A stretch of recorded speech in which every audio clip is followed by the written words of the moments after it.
Bonjour chers téléspectateurs de la chaîne Aman. Aujourd'hui, nous sommes ici à Makka, plus précisément à Mina, avec le responsable logistique de Auchan, qui est une grande entreprise en France, Monsieur Salim Moudjahed. Merci d'être avec nous aujourd'hui, monsieur. Je t'en prie. Une petite question pour commencer. Comment avez-vous trouvé l'organisation du Hajj, vous qui êtes ici pour la première fois?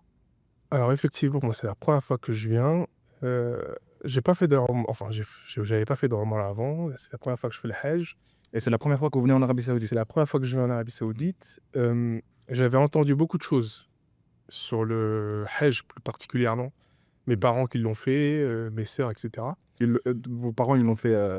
Moi, mes parents l'ont fait en 2012, ma sœur D'accord. en 2013 et j'ai eu des échos. Donc quoi, voilà, fais attention à certains endroits parce qu'il y a beaucoup de monde, parce que la logistique, c'est compliqué. C'est normal, hein. 2 millions de personnes c'est compliqué. Je suis très agréablement surpris dans beaucoup de choses. Les transports, plutôt fluides. Je pense qu'ils utilisent des itinéraires un peu différents. Parce qu'on est Mhm. parti de l'hôtel à Mina, pas de bouchon. On est parti de Mina à Arafat, pas de bouchon. Donc, je pense que voilà, il y a des choses qu'on ne voit pas forcément dans l'organisation. Mais pour ma première fois, je suis très agréablement surpris, que ce soit en termes d'hôtel, de nourriture, il y a un espace à Mina pour les hommes, il y a un espace pour les femmes, voilà, toutes ces choses-là, je suis très agréablement surpris. Et vous, monsieur, qui êtes un responsable de la logistique, qu'est-ce qui vous a tapé dans les yeux en termes de logistique mise en place ici, que ce soit à Mina ou à Arafat, ou même à Al-Haram, ou même à l'aéroport? Alors, Racontez-moi tout le trajet. moi, je suis responsable de logistique à une petite échelle, hein, D'accord. mais je vais prendre ce que je connais. Hem, bon, premièrement, dans la logistique, en fait, c'est le pilotage d'un flux.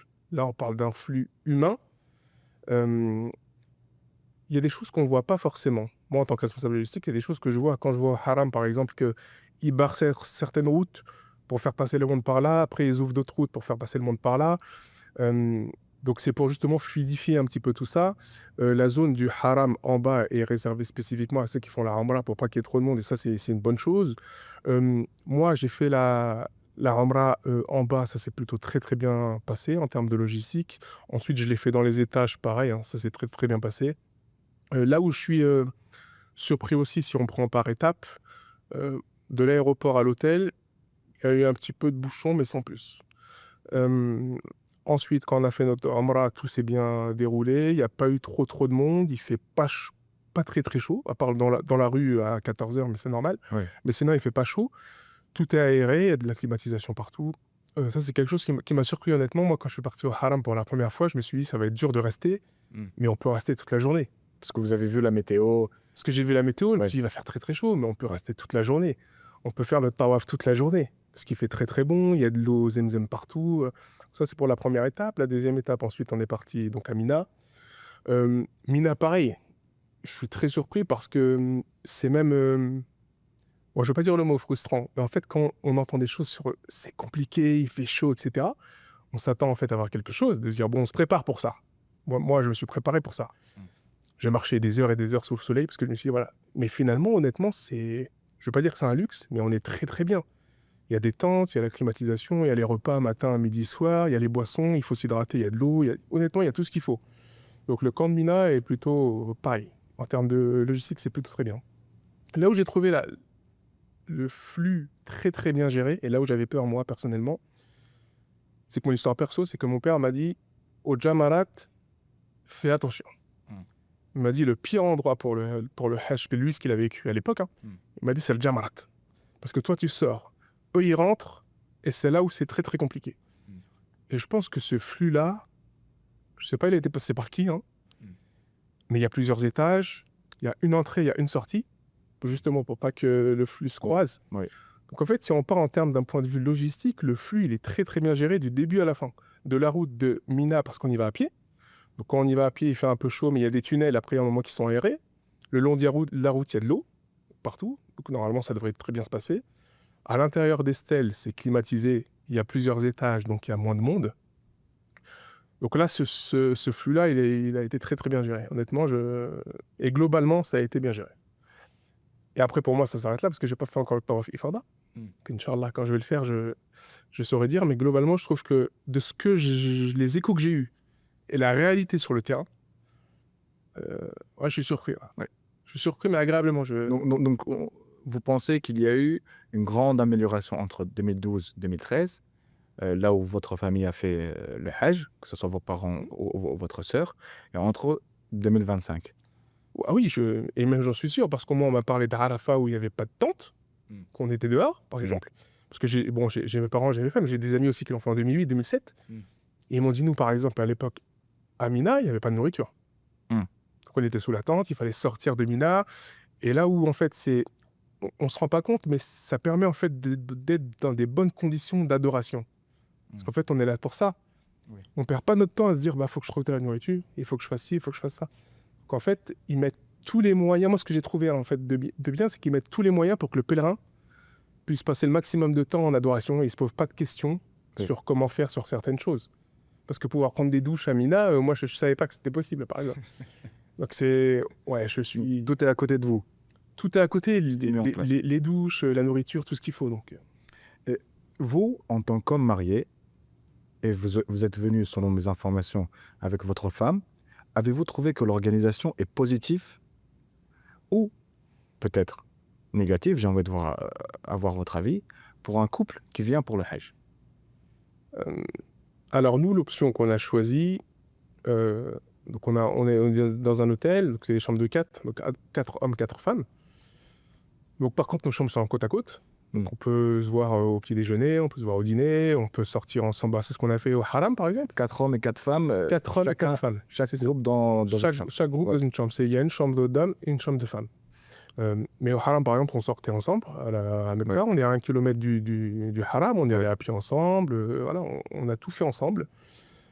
Là où il y a eu une amélioration, bon ça c'est ma perception, mais avant on me disait que Mina, les flux étaient un peu mélangés. Il y a des hommes qui passaient, des femmes qui passaient, etc. Là, c'est plus le cas. Il y a bien un côté homme et un côté femme. Et ça, je trouve même mieux pour la femme. Elle est libre, elle fait ce qu'elle veut, elle se dit pas, bon, on me regarde, etc. Donc là, c'est top. Moi, je ne l'aurais pas fait tout seul. Parce que pour moi, c'est une grosse adoration qu'il faut faire quand même avec la personne qu'on vit avec tous les jours, la personne qu'on aime, etc. Donc moi, je ne l'aurais pas fait tout seul. Et je trouve que je donnerais même un conseil, entre guillemets, dans votre question positive ou négative, si on peut le faire en couple, qu'on le fasse en couple. Parce que tout est organisé pour, honnêtement, tout est organisé pour. Et les adorations se font, je dirais pas mieux à deux, mais quand il y a son épouse à côté, on peut se motiver. Ouais, t'es à Arafat, pense à moi, je pense à toi, on va au Haram, on se motive, etc. Donc c'est des choses qui sont importantes aussi. Mais non, c'est très bien pour un couple. Et je vais vous poser une question aussi un peu différente. Comme vous le savez, depuis quelques années, il y a de grandes stars de football qui viennent jouer dans le championnat saoudien. Est-ce que, par exemple, M. Benzema, Sadio Mané, etc., c'est des stars qui sont très connues en Europe et surtout en France. Est-ce que quand ils viennent jouer ici, est-ce qu'ils donnent de la visibilité pour la réalité en Arabie Saoudite? Est-ce qu'ils donnent une bonne ou une mauvaise image? C'est à vous de me dire. Parlez-en. Dites-nous. Alors, je pense que forcément, il va y avoir de la visibilité. Pourquoi? Pour plusieurs points. C'est un sport qui est regardé dans la terre entière. Je ne sais pas si c'est le premier sport au monde, j'en sais rien, mais ça doit l'être. Les joueurs dont vous citez, c'est des joueurs en fait, qui étaient déjà très très suivis quand ils étaient en Angleterre, quand ils étaient en Espagne, etc.